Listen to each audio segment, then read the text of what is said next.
Hello everyone, today we are going to learn basic Shift Architect tutorial how to create a niche.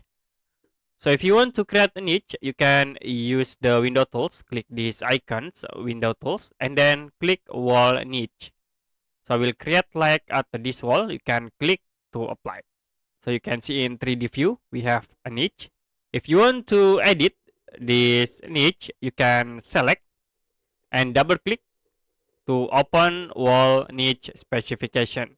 So you can change for dimension in here, like for height I will set into 600 and it will be more bigger for the height.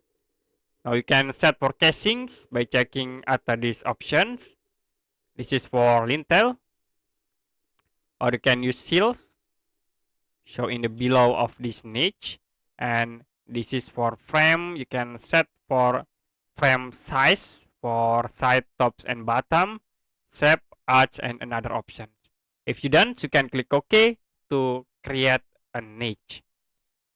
Okay, that's it for basic Shift Architect tutorial how to create a niche. If you have any question about tutorial, you can comment below this video.